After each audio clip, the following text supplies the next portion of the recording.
약 열흘 전에 교수신문이 전국 대학 교수 906명을 대상으로 이 대학 교수들이 꼽은 올해 사자성어를 이메일 설문조사를 통해서 결과를 얻게 되었는데, 그것을 한 언론지 사이면에 공개를 했습니다. 그래서 12월 7일부터 14일까지 교수 906명을 대상으로 조사한 결과 총 588표를 득표한 이 아시타비라는 사자성어가 1위를 차지했습니다. 이 아시타비의 뜻은 뭐냐? 나는 옳고 상대는 틀렸다 라는 뜻인데, 흔히 우리가 시쳇말로 내로남불이라고 표현하는 그 단어의 사자성어가 아시타비라고 합니다. 이를 뽑은 교수님들의 의견은 모든 잘못을 남 탓으로 돌리고 서로를 상스럽게 비난하고 헐뜯는 소모적 싸움만 무성할 뿐 협업해서 건설적으로 문제를 해결하려는 노력은 보이지 않는다 라고 해서 이 아시타비를 압도적으로 1위로 꼽았다라는 것이죠. 이 아시타비에 의해서 2위를 두 번째 순위를 차지한 사자성어는 후한무치였습니다. 낯이 두꺼워 뻔뻔하고 부끄러움을 모른다 이런 뜻이죠. 어떻게 보면 1위 아시타비와 비슷한 뉘앙스의 단어가 아닌가 그런 생각을 해봐요. 그런데 저는 이 기사를 보면서 제 마음속에 1위를 차지한 사자성어는 첩첩산중이었습니다. 이 첩첩산중은 교수님들 대상으로는 4위를 차지했습니다만, 물론 제 개인적으로도 1, 2위에 해당하는 사자성어도 심정적으로 이해는 갑니다. 한 국민의 한 사람으로서. 그러나 올 2020년을 지나오면서 이 첩첩산중이 우리가 처한 현실과 또 이 교회가 처했던 상황이 아니었나, 이 사역의 현장에 있었던 저뿐만이 아니라 이 많은 교역자 성도님들이 이와 비슷한 생각들을 하지 않았을까라는 생각을 해봤습니다. 처음에는 한 지역에서 발병한 단순 전염병인 줄 알았는데, 이 단시간에 전 세계를 충격과 공포로 빠뜨리는 팬데믹으로 발전하고 이로 인해 온 사회와 시스템이 정상 작동을 멈춰버리는 시대를 갑자기 맞이했습니다. 전 세계의 모든 사람이 처음 겪어보는 시간들을 보냈죠. 당황스럽고 공포스러웠고 이 황당한 일을 갑자기 당한 것입니다.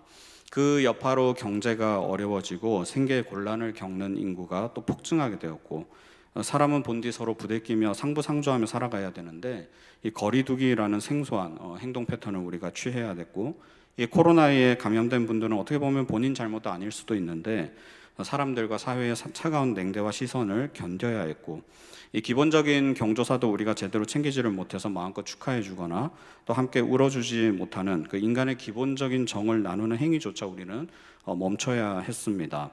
교회는 코로나 집단 감염의 발원지라는 이 오명을 뒤집어 써야 했고, 물론 일부 지혜롭지 못한 이 비상식적 처사로 지탄을 받아야 하는 교회와 성도들은 분명히 있었지만, 그러나 그것이 호도되어서 전체 한국교회의 잘못이냐?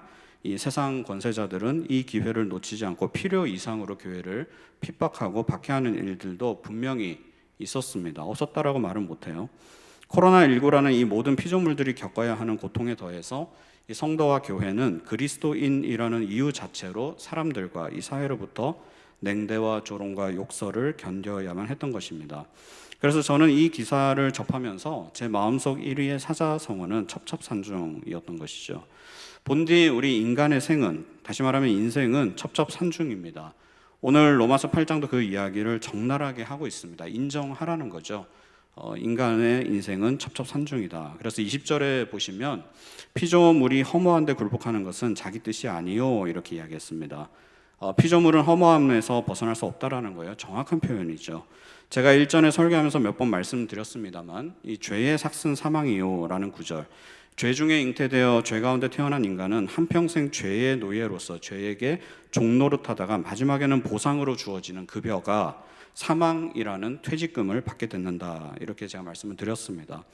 한평생 꺽꺽거리며 죽기 살기로 아등바등 살아본들 결국 인간은 죽을 수밖에 없어요. 죽음을 향해서 전력 질주하더라는 것이죠. 참 인생 허무하지 않습니까? 그래서 제가 일전에도 말씀드렸습니다만, 만약에 인간에게 있어서 구원의 소식과 방법, 다시 말하면 복음이 없다면 자살이 답입니다. 자살이 명백한 답이에요. 극단적인 허무주의나 염세주의에 빠져서 스스로 생을 마감하는 것이 답입니다. 그게 지혜로운 처사예요. 복음이 없다면. 왜 그렇습니까? 살아본들 고통의 연속이지 않습니까? 그렇지 않습니까? 먹고 살기 위해 노동을 해야 되고, 벌어먹고 사느라 등골 빠져 자식들 공부시키고 입히고 먹이느라 등골 빠져, 그렇게 한평생 수고하고 나면 좀 편할 줄 알았는데 웬걸요? 이제는 몸이 늙어서 말을 안 들어요. 그래서 여기저기 아파오기 시작하고, 그러다가 큰 병이라도 얻게 되면 돈은 돈대로 쓰고 몸은 몸대로 축나다가 아유 이러다 차라리 죽는 게 낫겠다 싶을 정도의 극도의 고통에 몸부림치다가 결국 숨을 거두는 게 사람입니다. 얼마나 인생이 허무해요. 그래서 뭐 이인호 목사님 책 믿음에서 믿음으로도 보면 이 부분이 아주 적나라하게 묘사가 되어 있습니다. 그래서 전도서 기자의 말이 옳다 뭐 그렇게 말씀하고 있는데, 헛되고 헛되니 모든 것이 헛되니라, 이 말이 정확하다 책에서는 이야기하고 있습니다. 이렇게 허무한 인생은 또 결국 어떻게 됩니까? 21절입니다. 그 바라는 것은 피조물도 썩어짐의 종노릇한 데서라고 말하죠. 결국은 썩어짐의 종노릇을 할 수밖에 없다라는 거예요. 죽어서 썩어서 썩어져서 흙으로 돌아간다. 그 어떤 피조물도 예외가 없습니다. 심지어 이 중생을, 거듭남을 경험하고 믿음을 은혜의 선물로 받아 의롭다 칭함을 받은 저와 여러분도 이 썩어짐의 종노릇은 피할 수가 없습니다. 물론 우리는 예수님과 같이 부활할 것임을 믿고 소망하며 썩어짐에 대해서 좌절하지 않는다라는 것이지, 그렇다고 해서 우리가 썩지 않는다, 그건 거짓말이에요. 우리도 다 썩어서 썩어짐의 종노릇 할 수밖에 없는 그런 연약한 피조물들입니다. 결국 피조물은 고통에 의해서 탄식하게 됩니다. 22절입니다. 피조물이 다 이제까지 함께 탄식하며 함께 고통을 겪고 있는 것을 우리가 아느니라. 탄식은 너무 힘들고 고통스러워서 내뱉는 외마디 신음이죠. 태어나면서부터 수고하고 땀 흘리며 해산의 고통을 오롯이 감당함은 물론이거니와 치열한 경쟁과 전쟁터와 같은 이 인생 무대에서 살아남기 위해 온갖 고통을 다 감수해야 됩니다. 그러나 내가 노력한다고 해서 다 이루어지는 성취가 있으면 그나마 위안이 되는데, 우리가 살면서 어디 뭐 내 뜻대로 되는 것들이 있습니까? 아니에요. 내 뜻대로 안 되는 게 훨씬 많습니다.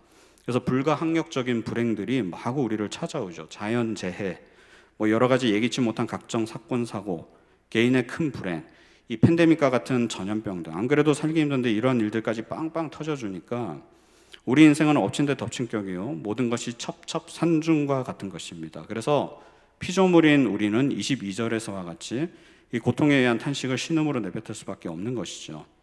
거기에 성도인 우리는 그리스도인이라는 이유만으로, 아니 존재 자체로 이 핍박과 박해를 더해서 받습니다.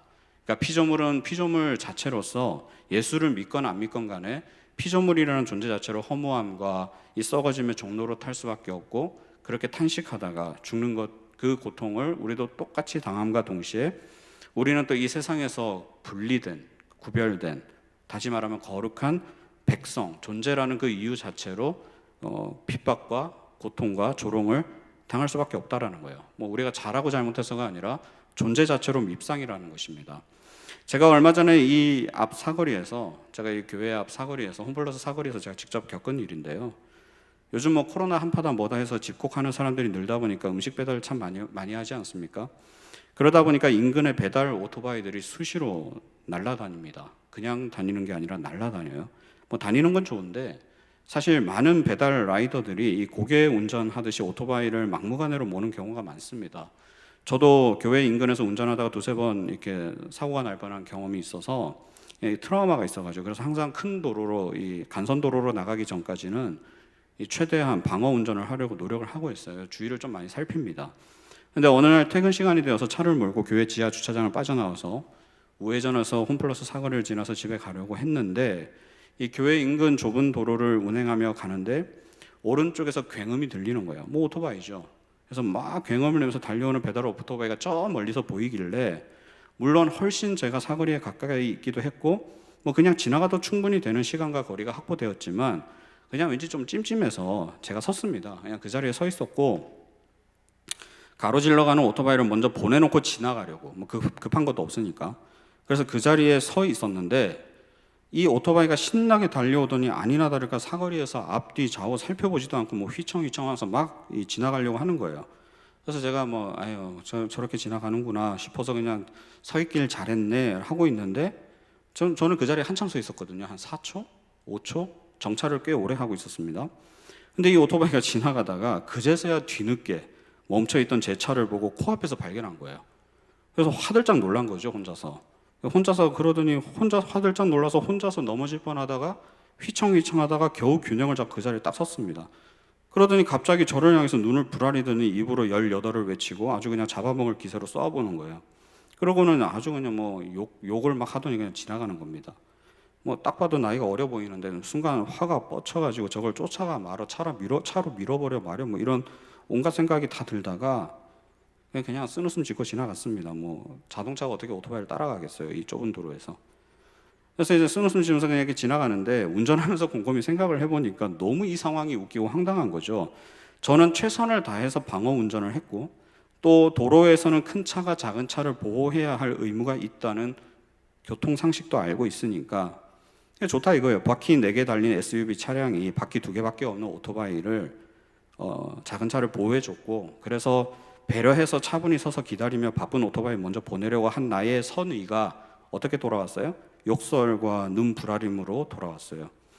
아니 뭐 자기가 그렇게 급하게 정말 위험하게 고교에 운전하면서 레이스하듯이 그렇게 난폭하게 오토바이를 몰다가 뭐 그렇게 속도가 붙으니 뭐 시야가 좁아지는 건 당연하고, 그러다 보니까 주위가 제대로 보이겠습니까? 그러니까 그래놓고 뒤늦게 가만히 서 있는 차를 보고 혼자 화들짝 놀라서 혼자 넘어질 뻔 해놓고는 앞뒤 따지지도 않고 상대에게 욕을 한다는 게 이게 참 비상식적인 거죠.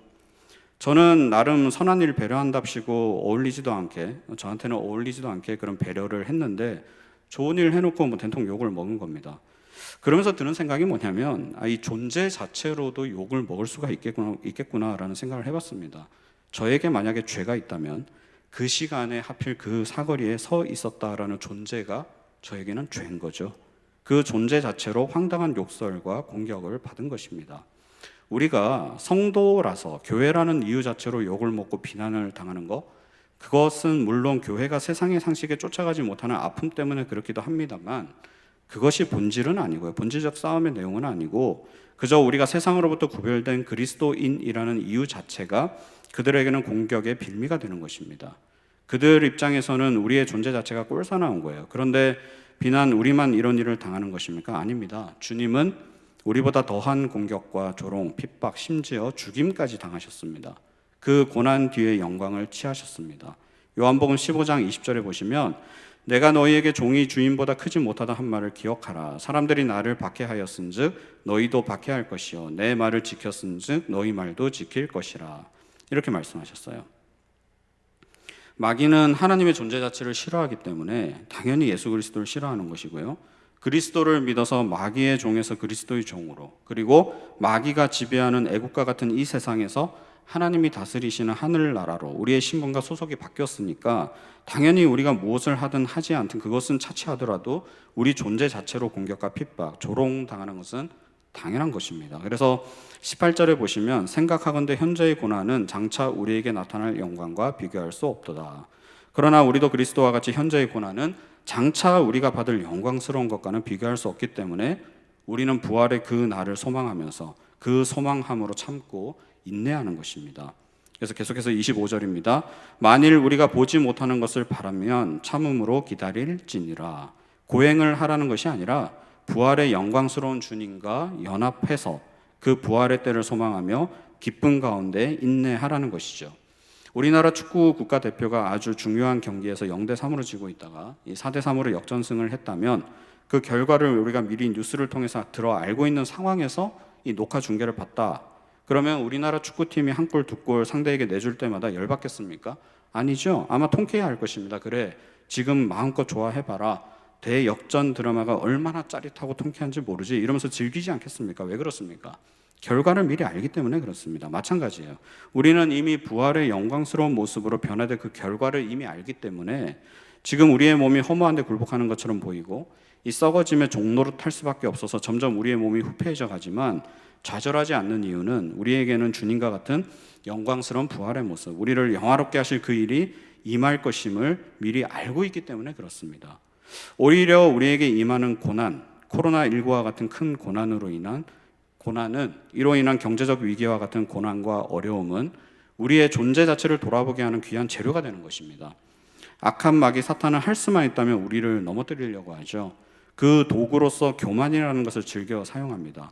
우리를 교만하게 만들고 그래서 하나님으로부터 멀어지게 만들고 우리의 자의식을 자꾸만 높여서 마치 우리가 무엇이 된 것 마냥 그런 인식을 가지도록 유혹하고 시험합니다. 그리고 여전히 죄의 습성이 남아있는 이 육체를 가진 우리는 그러한 유혹에 쉽게 넘어갈 수밖에 없더라는 거예요. 그런데 우리는 언제 낮아지고 겸손합니까? 어려움을 당할 때요. 고난을 당할 때.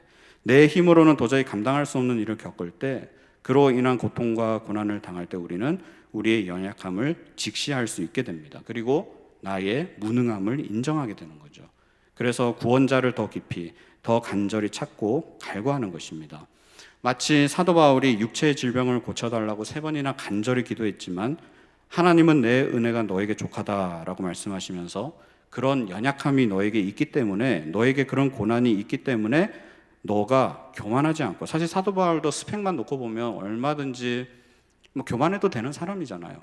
그때 당시로 엄청난 이 스펙을 가지고 또 능력 있는 사람이기 때문에 그 정도의 능력치면 교만해도 될 법한데, 그래서 그럴까봐 하나님은 그 육체의 고난을 허락하시고 그 육체의 고난으로 말미암아 네가 높아지려고 하면 낮아지게 하고 높아지려고 하면 낮아지게 하고 그러한 좋은 장치가 되었다. 그래서 내 은혜가 너에게 족하다, 이런 말씀을 하시면서 사도 바울이 온전히 그 맡겨진 사명을 감당할 수 있도록 하셨듯이, 우리는 허무함과 썩어짐과 이로 인한 깊은 탄식이 흘러나온다 하더라도 이를 통해 우리는 우리의 존재를, 우리의 실존을 인정하고 받아들이면서 겸손히 주님을 바라는 마음을 가지게 되는 것이죠.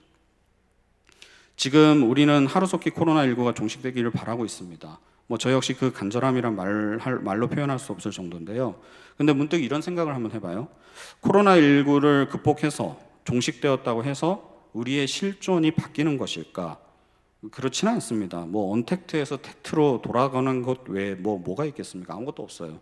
여전히 우리는 코로나19는 아니라 하더라도 또 다른 질병에 여전히 무능해야 할 것이고, 이 3차 팬데믹으로 끝난다고 보지는 않는다고 봤을 때 4차, 5차 팬데믹이 분명히 우리에게는 있을 것인데, 그때는 또 아우성치면서 또 그 질병의 무능함을 또 우리는 오롯이 감당해야 될 것이고, 그래서 허무한데 굴복하는 것과 썩어짐의 종로로 타는 것은 여전한 그러한 실존을 가지고 있을 것입니다. 코로나19의 유무와 상관없다라는 거예요.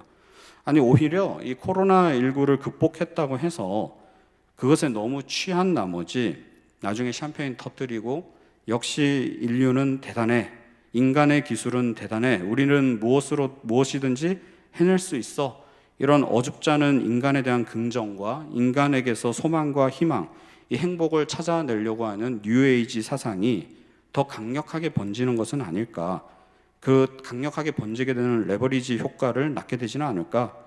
다시 말하면 코로나19의 극복과 종식이 인간이 다시금 자신의 존재와 자리를 잊어버리게 만들고 인간을 찬양하고 인류를 찬양하는 그러한 결과로 기결되지는 않을까. 만약에 그렇게 된다면 오히려 코로나19가 끝나지 않고 지속되면서 고통하고 신음하는 가운데 인간의 연약함과 무능함을 인정하면서 구원자를 갈망하는 겸손함이 유지된다면 오히려 이게 더 나은 선택이 아닐까, 이런 역설적인 생각을 하기도 합니다. 물론 팬데믹은 하루빨리 종식이 돼야겠죠. 그래서 빨리 예전의 시간을 찾아와야겠죠. 그러나 코로나가 끝난다고 해서 우리의 실존이 바뀌는 것은 아니라는 것, 우리는 여전히 연약하고 구원자가 필요로 한다는 것, 이러한 고난과 고통 속에서 우리를 도우시고 함께 하시는 분이 계시다는 것을 알고 그분을 갈망하는 것, 이것이 매우 중요하다라는 것입니다. 왜 그렇습니까?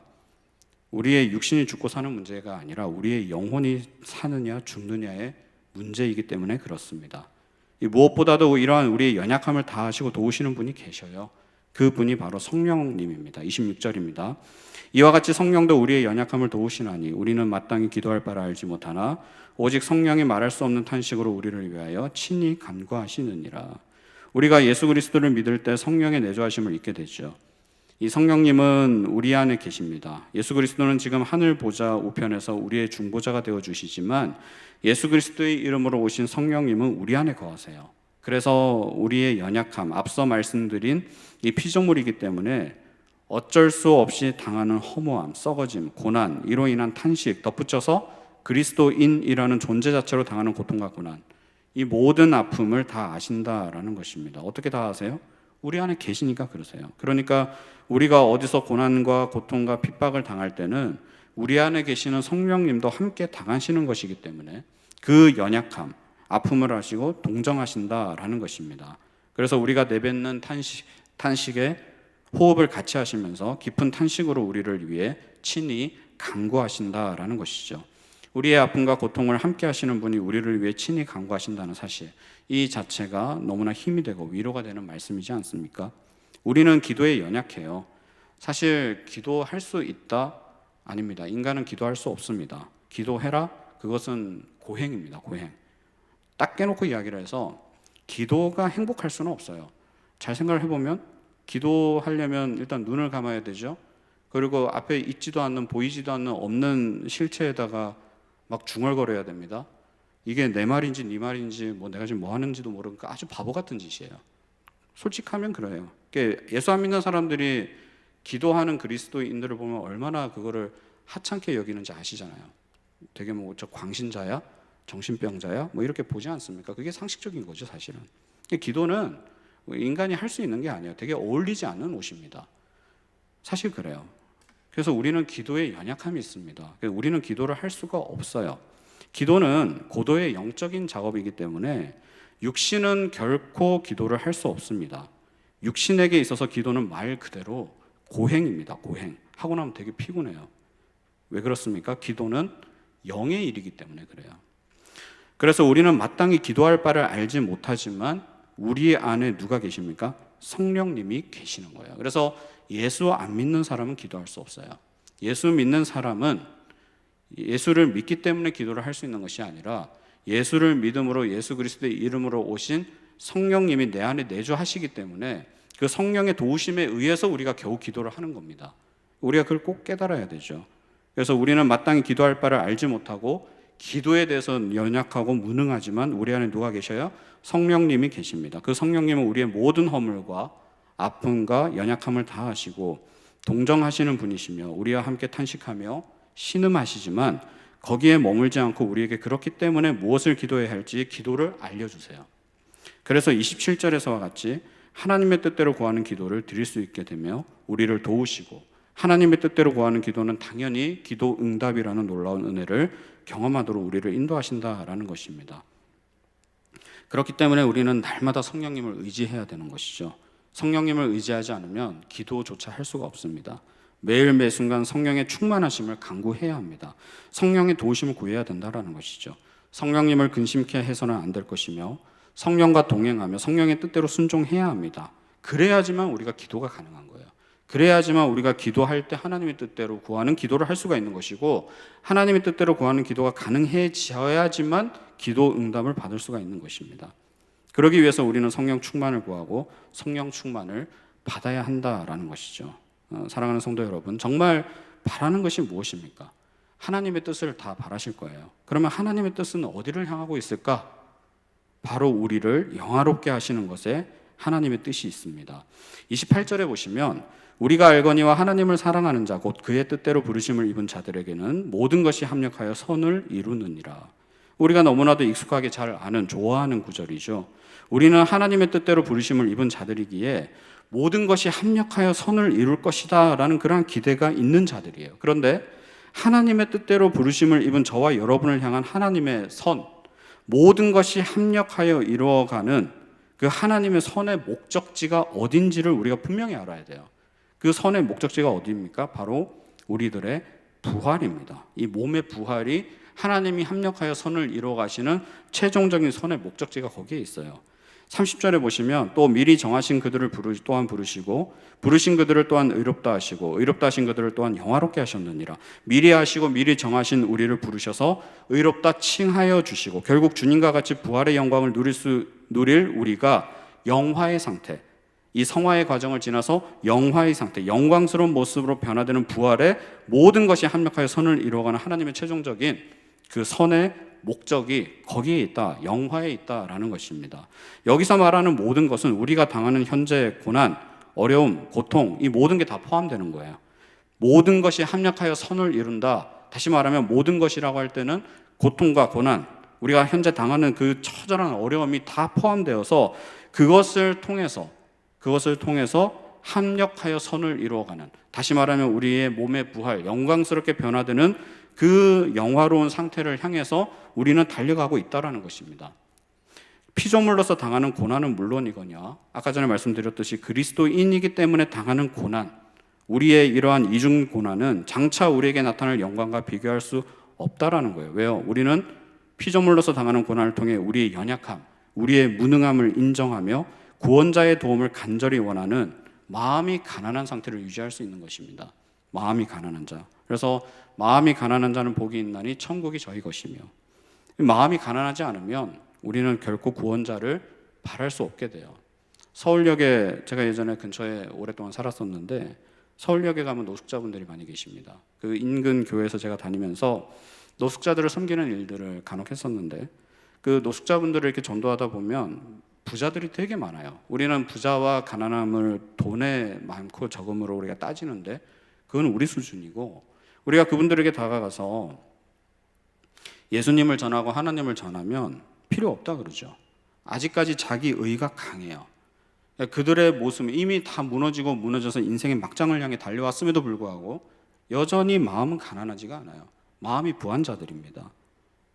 그 가난한 자는 천국에 들어가서 낙타가 바늘길을 들어가는 것보다 어렵다라고 할 때, 그 부함이라는 것은 재물의 많고 적음이 아니라 마음의 그러한 자기의 의의 부함, 자기가 자기 자신으로서 되게 자기가 상당히 귀한 존재를 여기는 그러한 마음. 그래서 하나님 따위는 필요 없어, 구원자 따위는 나에게 필요 없어 라고 말하는 그 부함, 그런 거라는 거예요. 그러나 고난은 우리에게 우리는 연약하구나, 그 극심한 고난을 통해서 나는 어쩔 수 없는 연약한 죄인이구나, 무능한 자구나, 이 고난조차도 어떻게 할 수 없는 연약함이 있구나, 결국 이러다가 죽을 수밖에 없구나, 우리의 실존을 인정하게 되고요, 직시하게 되고 우리의 있는 자리를 보게 되고, 그래서 외부에서 나를 구원해 줄 어떤 조력자가 필요하고 구원자가 필요하고 그 구원자를 찾게 되고 간절히 바라게 되고, 그러한 겸손한 자를 위해 겸손한 자의 모습으로 머물게 하는 장치가 되는 것이고요.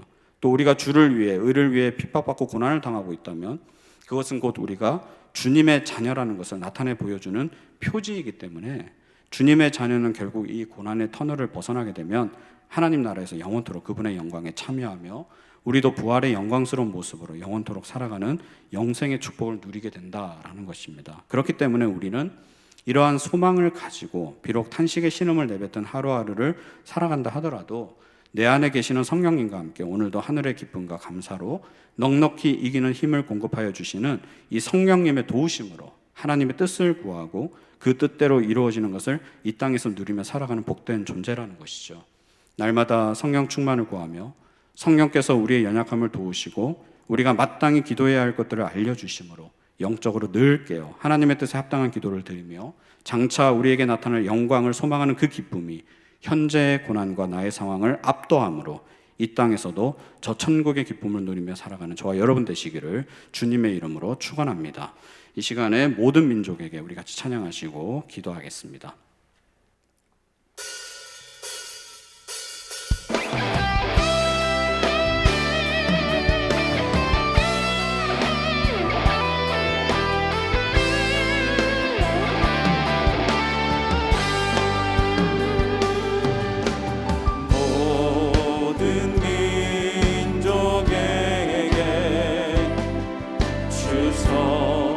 영 부어주소서.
시간 앞에 있는 기도 제목을 제가 읽어드리겠습니다. 탄식을 유발하는 고난과 허무함을 통해 우리의 존재를 인정하며 낮아지게 하시고 주님의 도우심을 간절히 바라며 하나님의 긍휼을 구하게 하소서. 날마다 성령 충만을 구하게 하시고 성령의 도우심으로 마땅히 기도할 바를 알고 하나님의 뜻에 합당한 기도를 올려드리며 기도 응답의 축복을 누리게 하소서. 우리를 향한 하나님의 최종선은 부활의 영광임을 날마다 되새기며 부활의 소망과 기쁨으로 현재의 삶을 견디며 인내하게 하소서. 이 시간 앞에 있는 기도 제목을 가지고 들으신 말씀을 생각하면서 이 시간 하나님께 합심하여 기도하도록 하겠습니다. 기도하겠습니다. 아버지 하나님,